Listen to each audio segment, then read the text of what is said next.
성탄절이 가까웁니다. 근데 요즘에 참 캐롤을 듣는 일들이 그렇게 많지가 않는 것 같아요. 옛날에는 그래도 길거리에서 많이 들을 수 있었는데 요즘에는 성탄 찬양곡을 듣기가 쉽지가 않아요. 뭐 극동방송이나 이런 기독교 방송을 좀 틀어야 들을 수 있다든지 아니면 뭐 우리가 찾아서 듣지 않는 한 이게 길거리 지나가면서 듣기는 쉽지가 않은 것 같습니다. 트럼프가 대통령이 되기 전에요. 미국에 참 이상한 기류들이 있었습니다. 이 성탄 음악이나 또 성탄을 통해서 이렇게 마케팅하고 하는 일들이 전에는 이렇게 많이 있었고 그냥 그런 분위기가 많이 무르익었는데 스타벅스 같은 데도 성탄절에 어떤 그 행사나 어떤 것을 이렇게 만들지 않고 좀 이렇게 기독교적인 색채들을 자꾸 이렇게 빼내는 그런 일들이 참 많이 있었어요. 트럼프가 문제가 많은 사람이었지만은 그런데도 불구하고 하나님께서 역사를 주장하시는 그분께서 왜 트럼프를 대통령으로 세우셨는가라고 생각해 보면은 아마 그런 것도 있는 것 같아요. 그래서 트럼프가 그래서 그런 부분들이 조금 많이 완화되었고 좀 보수적이잖아요. 그런 경향들을 좀 볼 수가 있었습니다. 여러분들은 요즘 성탄절이 다가오는데 어떻습니까? 성탄 찬양을 많이 이렇게 부르시나요? 아니면 여러분들 신앙생활 하면서 집에서도 찬양을 많이 하시나요? 오늘 말씀에 사도 바울이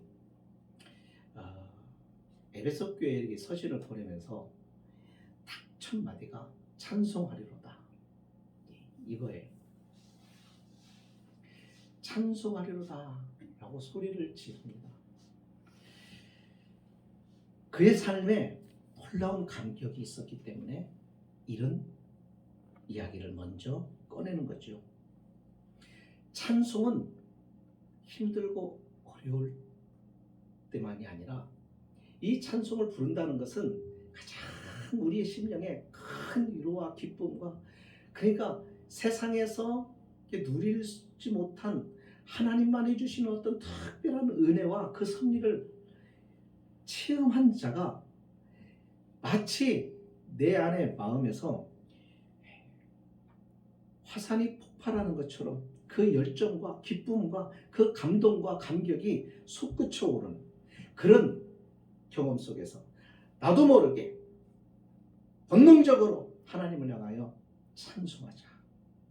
하나님을 찬송합니다.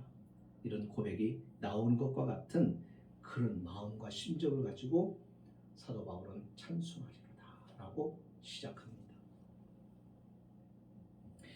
찬송이라고 하는 것은 노래가 아닙니다. 단순한 노래가 아닙니다. 찬송은 고백이죠. 찬송은 대상이 있는 것이고 그 대상으로부터 찬송의 대상으로부터 어떠한 영향을 내가 받았는지 어떠한 은혜를 받았는지 어떠한 복을 받았는지 내가 그분을 통해서 뭔가를 얻은 것이 있음을 느끼고 경험하고 그것을 고백하는 체험에서 나오는 신앙 고백이 찬송입니다. 그래서 찬송은 노래처럼 부르는 게 아니죠.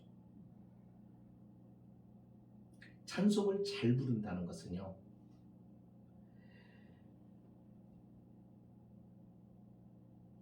음표에 맞춰서 정확하게 부르는 것만을 찬송을 잘 부른다고 말할 수가 없어요. 그 중심에 주님에 대한 사랑과 그분에 대한 진실한 고백이 묻어나지 않으면 그것은 아무리 잘 불러도 찬송은 될 수가 없습니다. 왜요? 찬송은 하나님을 향한 고백이기 때문에 그렇습니다.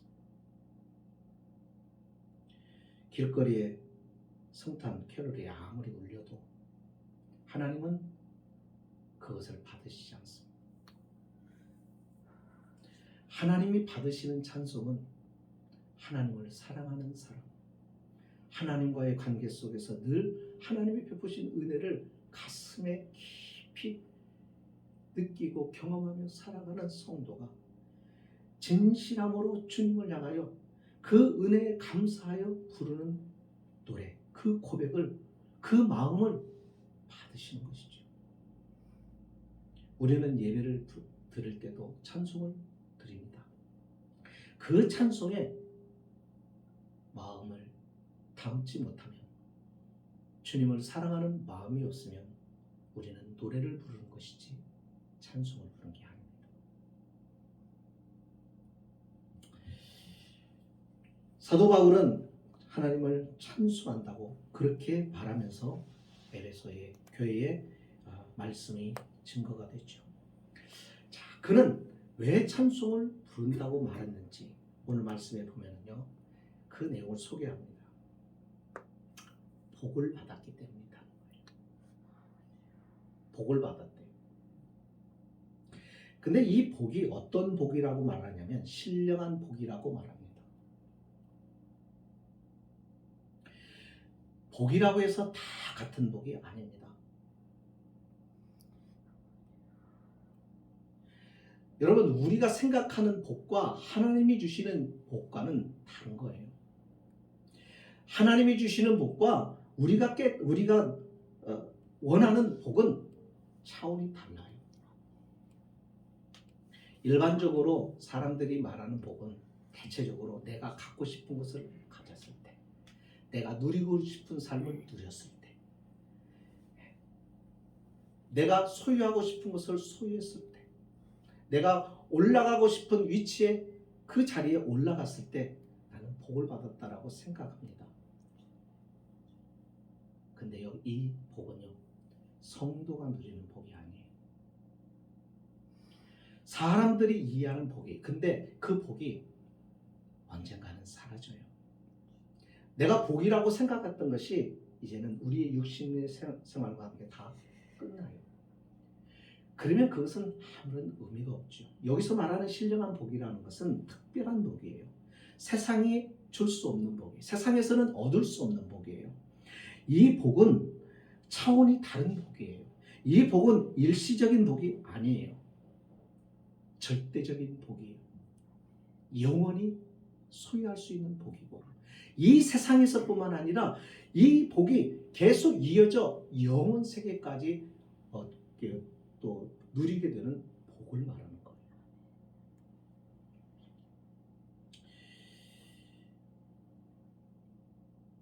우리는 예수 믿으면서 언젠가부터 감격을 잃어버렸습니다. 신앙생활에 감격하고 감동하고 기뻐하고 너무 기뻐서 행복해서 막 울면서 그렇게 즐거워하면서 살았던 그런 신앙의 경험들이 사라진 지가 오래돼 버린 것 같아요. 그래서 그냥 기도를 해도 찬송을 해도 그러니까 영혼이 없는 찬송을 부르는 것 같고, 예배도 그러는 것 같고, 그러다 보니까 뭐가 없냐면 그러니까 주님과의 그 인격적인 그 교제, 교감을 경험하지를 못하는 거죠. 그러니까 메말라요. 형식적이고 또 조직적이고, 그러다 보니까는 그 안에 생명이 없어요. 이게 좀 안타까운 거예요. 하나님이 주신 복, 이 복을 깨닫는 자는, 이 복을 누리고 살고 있음을 아는 성도는 반드시 하나님을 향한 찬송의 고백이 있습니다. 이 고백은 기쁨으로 충만해 있습니다. 그러니까 내가 지금 믿음 생활하는데 내 믿음이 정말 이와 같은 찬송의 기쁨과 감동과 감격이 내가 지금 있는가? 한번 우리 내 자신을 돌아보면 내 믿음의 상태가 어느 상태인지를 진단할 수가 있습니다. 유대인들을 향하여 예수님이 책망한 것은 그들 속에 기쁨이 없다. 기쁨이 없는 이유는 하나님의 생명, 하나님을 사랑하는 그 마음이 없기 때문에. 사랑의 마음이 없으면, 그 마음에 빠진 상태면 하나님을 향한 그 어떤 것도 하나님을 기쁘게 할 수가 없고요, 우리 자신도 기뻐하지 못해요. 우리가 아까 예배 시작하기 전에 찬양을 불렀어요. 천사의 말을 할지라도 사랑이 없으면 아무 소용이 없다고요. 그렇죠? 그 고린도전서 13장의 말씀, 왜 사랑이 그렇게 중요하냐면, 사랑이 없이 가는 것은 아무것도 아니다는 거잖아요. 아무것도 아니다는 거죠. 그러니까 사랑 없이 한 일은 하나님 앞에서 아무것도 아니다. 그것이 예배든, 그것이 봉사든, 그 어떤 것도, 구제든 헌신이든 그 무엇도 아무것도 아니다. 다시 말하면 하나님이 받지 않는다는 얘기예요. 우리는 하나님을 예배할 때 바로 그 점을 기억해야 됩니다. 우리의 모든 삶 속에 정말 진실을 담고 정말 하나님께 기쁨을 드리려고 하면 사랑함으로, 하나님을 사랑하는 마음에, 영혼을 사랑하는 마음에 우리는 그 사랑과 함께 그 일을 해야 되고, 사랑과 함께 우리는 하나님 앞에 나아가야 돼요. 그렇지 않으면 안 되는 거죠. 그러니까는 메말라 있어요, 다. 우리는 자꾸 복을 오해합니다. 세상 사람들처럼 우리는 그런 복을 원해요. 근데 여러분, 우리가 세상 사람들과 같은 그런 복을 원한다면 우리 믿음 생활을 할 필요가 없어요. 우리가 신앙생활하는 특별한 이유는 뭐냐면, 세상에서는 줄 수 없고 얻을 수 없는 그 신령한 복을 우리는 맛보고 살아가는 자이기 때문이에요. 부자가 되는 게 복이냐? 높은 위치에 출세하여 올라가면 그게 복이냐? 여러분, 신약 성경 전체 내용을 보면은 그게 복이라고 말한 구절이 있습니까? 우리가 바라는 거예요. 많이 소유하면 좋아요. 네. 내가 누리고 싶고 내가 하고 싶은 것들을 마음껏 할 수가 있어요. 모든 것들이 우리 자신들을 위한 것들이에요. 내 육신의 것들을 위한 것들이에요. 그래서 신약 성경에서는 복을 그런 식으로 설명을 안 해요. 구약에서는 합니다.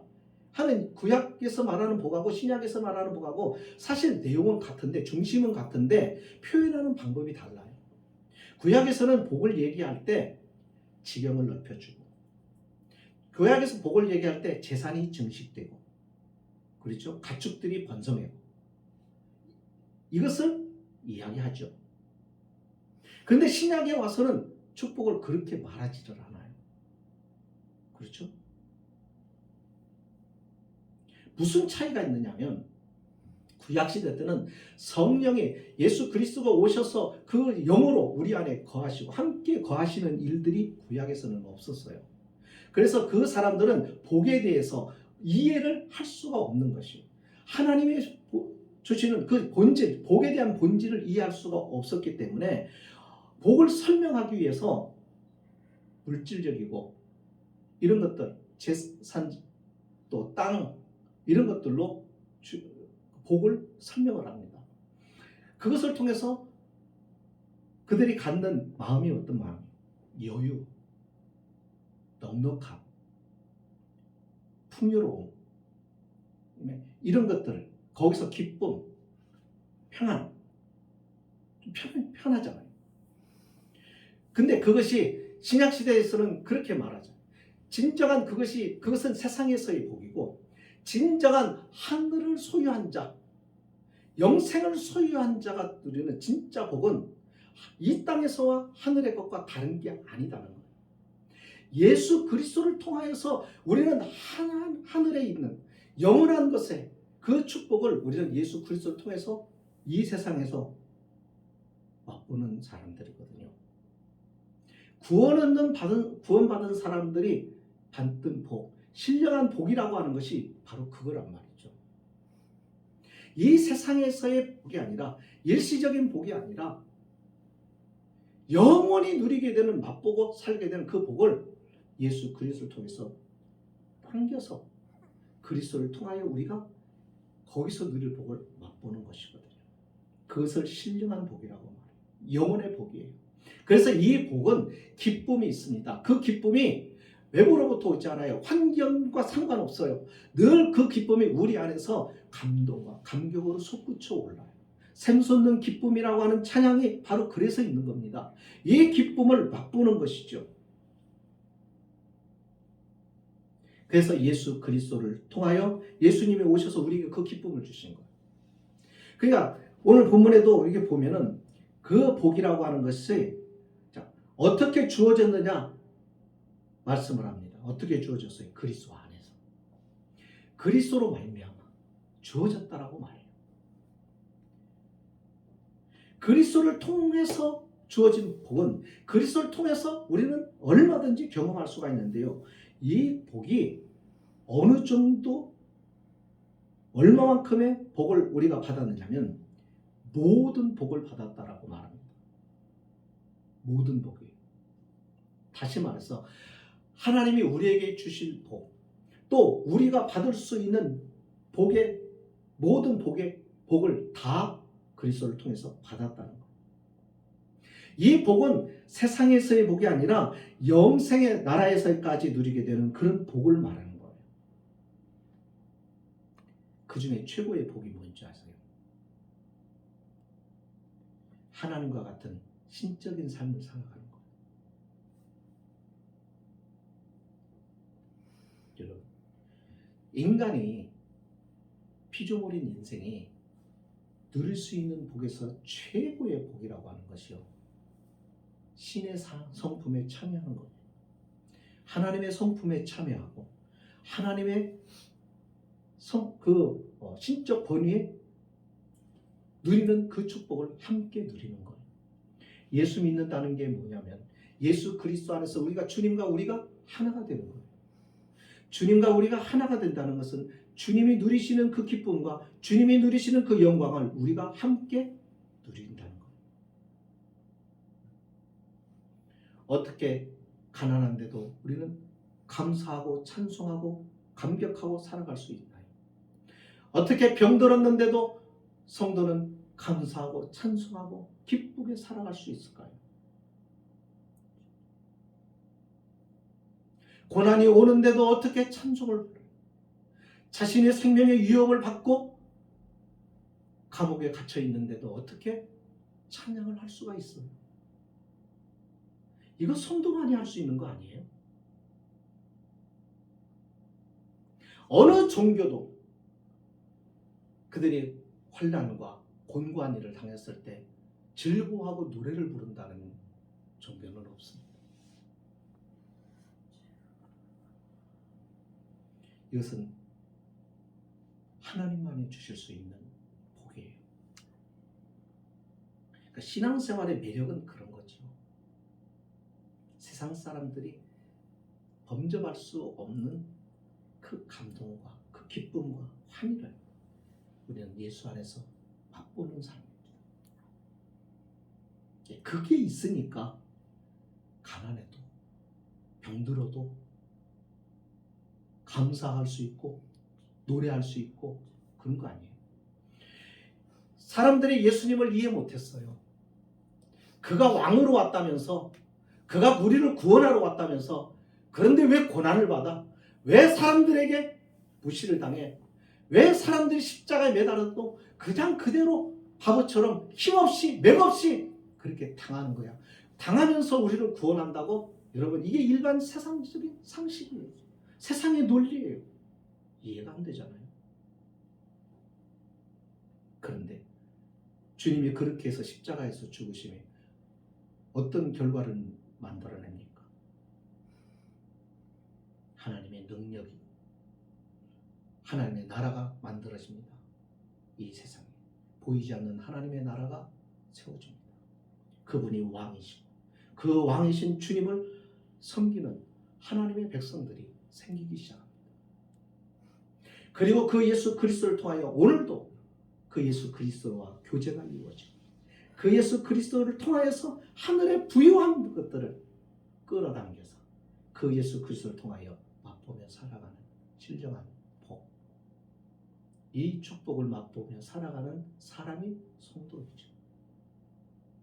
사도 바울은 이 복을 받은 것에 대하여 너무나도 놀랍고 너무나도 감격적이어서 하나님을 찬송한다라고 고백하는 것이죠.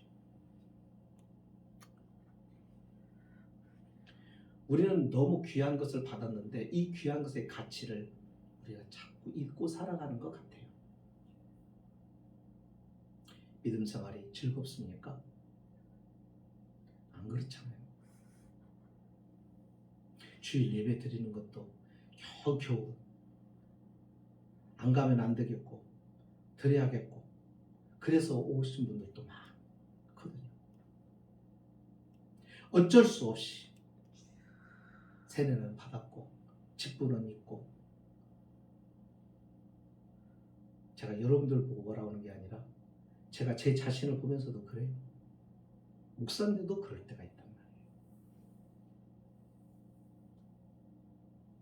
그래서 요즘에는 정말 진실한 하나님의 사람들이 세상에 얼마나 될까 그러면서 나는 그 진실한 하나님의 사람 편에 들어가지 못하겠다 하는 생각을 많이 합니다. 그러면서 내가 어떻게 하면 좀 더 주님이 주시는 그 부유함과 그 풍성함을 누리며 하나님이 주신 이 신령한 복을 맛보고 누리며 그렇게 살아가는 것. 여기 복을 주신 목적을 말씀을 합니다. 왜 이런 신령한 복을 주셨느냐. 그게 뭐냐면요. 6절에 나오죠. 거저 주시는 하나님의 그 거저 주시는 은혜와 영광을 어떻게 찬송합니다. 여기 찬송한다는 것이 무엇일까요? 하나님을 기뻐한다는 것. 내게 이 복을 주신 것. 이 복을 주신 것을 주신 그분을 기뻐한다는 것은요. 이 복을 내가 못 느끼면 이 복의 의미를, 이 복이 주는 그 기쁨과 감격을 모르면 찬송을 못하는 거예요. 그러니까 이 찬송이 없이 우리가 믿음 생활을 할 때가 많단 말이죠. 그러니까 그렇지 않아야 돼요. 그러니까 신앙생활이 감사하고 기뻐하고 우리는 즐거워야 돼요. 주님을 따르는 것이 즐거워야 되고 주님과 함께 살아가는 것이 기뻐야 돼요. 그 기쁨을 빼앗겨서는 안 돼요. 가난하기 때문에 빼앗기고 환난이 왔기 때문에 빼앗기면 안 되는 거예요. 환난이 와도 가난이 와도 병이 들어도 우리의 앞길이 캄캄해도 우리는 주님과 함께 있기 때문에 그 기쁨을 잃어버리지 않고 누리면서 살아가는 사람들이 성도의 삶이에요. 하나님 그 삶을 원하세요. 그래야 그 성도는 노래할 수가 있어요. 하나님을 향하여 노래할 수가 있는 거죠. 추상적으로 여겨지십니까? 여러분, 기독교의 신앙은 추상적인 게 아닙니다. 추상적인 게 아닙니다. 경험할 수 있는 거예요. 맛볼 수 있는 실질적인 거예요. 주님을 가까이 하며 주님과 함께 해보세요. 주님을 가까이 하면 가까이 할수록 우리는 주님으로부터 우리가 받은 복이 어떤 복인지를 아주 세밀하게 우리는 느낄 수가 있습니다. 그 기쁨이 우리 안에서 다시 되살아나요.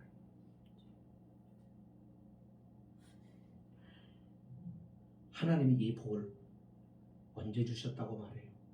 창세전에. 이 말의 의미를 우리는 잘 알아야 됩니다. 창세 전이라는 것은 그냥 오래전에 아니에요. 하나님은 이 세상을 만들기 전부터 저와 여러분을 염두에 두셨다는 점입니다. 그러니까 벌써 이 세상이 만들어지기 전에 하나님께는 저와 여러분이 존재하는 거예요. 우리를 생각하시고 세상을 지으셨고 저와 여러분을 생각하시고 이 세상을 창조하신 거예요. 그러니 저와 여러분은 하나님께는 아주 특별한 사람들이라는 것을 잊지는 안 돼요.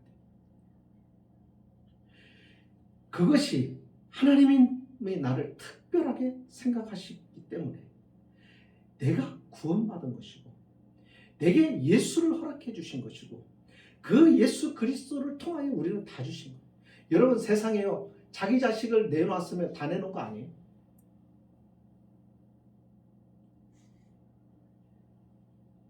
자기 자식을 줄 수 있을 만큼 자기 자식의 생명을 내놓을 수 있을 만큼 다 줬다고 한다면 그건 다 준 거잖아요. 하나님은 우리에게 다 주셨단 말입니다. 복이란 복은 다 주셨단 말입니다. 더 이상 그러면 다른 복이 필요하지 않은 거예요. 하나님이 주신 복을 무엇인가를 아는 사람은 이제는 다른 복은 다 필요 없어요. 거기에 목매이지 않아요. 하나님이 나에게 다 주신 거예요. 예수 그리스도를 주셨다는 것은 다 주신 거예요. 다 주신 것을 아는 성도는 그것이 얼마나 귀하고 얼마나 값진 것인가를 아는 성도는 다른 것을 구하지 않아요. 근데 오늘날 성도들은 얼마나 많은 것을 하나님 앞에 구하는지 몰라요. 너희는 무엇을 먹을까 입을까 이걸 구하지 말라고 그랬잖아요. 이방인들이 구하는 것이래요. 너희 천부께서는 이것들을 다 필요하다는 걸 다 아신다는 거예요. 여러분 실제로 보세요. 그걸 어떻게 볼 수 있어요? 확인할 수 있어요. 여러분 안 믿어도 잘 살잖아요. 먹고 사는데 아무 지장 없잖아요. 안 믿는 사람도 우리보다 훨씬 잘 먹고 살잖아요. 이것보다 더 중요한 것이 있는 거죠. 바로 하나님은 그 복을 주신 건데 그게 신령한 복이란 말이죠. 저와 여러분 그걸 소유했단 말이에요. 그럼 이 복을 주었는데도 우리가 누리지 못한다면 이 복을 맛보지 못한다면 누구의 책임인가요? 우리 책임이죠. 왜 줬는데도 이것을 맛을 보지 못하십니까? 왜 이 복을 가지고 행복하지를 못하십니까? 왜 이 복을 주셨는데도 이 복 가지고 슬픔을 이기지 못하십니까? 환난을 이기지 못하십니까? 이 복을 주셨는데 말이죠. 이 복을 발견하시기를 바랍니다. 다시 여러분들이 맛보고 느끼실 수 있으셔야 됩니다. 그래서 항상 저와 여러분의 삶이 감사와 기쁨으로 충만해서 이 감사를 허락하시고 이 기쁨을 내게 주신 그 하나님을 향한 노래가 끊임없이 나오는 그런 삶이 신앙생활이고 그게 믿음 생활이고 그것이 바로 저와 여러분들이 이 세상에서 해야 할 일들이라는 것입니다. 하나님은 그 일을 위하여 저와 여러분에게 이 신령한 복을 주셨다는 거죠. 신령한 복을 받았다면 바로 이 찬양을 부르면서 살아가라. 제가 말씀드렸습니다. 노래가 아닙니다. 고백입니다. 주님을 자랑하고 주님을 기뻐하고 하란 말입니다. 이것이 저와 여러분의 삶입니다. 신앙생활은 하나님이 주신 즐거움입니다. 하나님이 주신 기쁨을 가지고 살아가는 겁니다. 주님과 함께 살아가는 겁니다. 얼마나 행복하고 얼마나 기쁜지 시련이 와도 하나도 두렵지 않고 환난이 와도 무섭지 않고 죽음이 와도 겁나지 않고 이런 복을 저와 여러분들이 누리면서 살아가는 거예요. 그래서 그걸 즐거워하며 하나님을 찬미하며 살아갈 때 세상 사람들이 바라보게 되고 우리 안에 주님에 대하여 알고 싶어 하게 되는 것이죠. 그것이 바로 하나님의 자녀가 된 저와 여러분의 삶의 모습입니다. 이 모습으로 살아갈 수 있었으면 좋겠습니다. 성탄절이 다가옵니다. 주님이 오심이 우리에게 얼마나 큰 기쁨이에요. 이 기쁨을 그냥 형식적으로가 아니라 진짜 기뻐할 수 있고 정말 주님의 그 성탄을 정말 기쁨으로 맞이할 수 있는 그런 은혜의 삶을 이번 한 주간도 사셔서 돌아오는 성탄에는 진짜 기뻐 하나님을 찬미하고 주님의 오심에 즐거워하고 노래할 수 있는 우리의 모습이 꼭 될 수 있기를 주님의 이름으로 축복합니다. 기도합니다.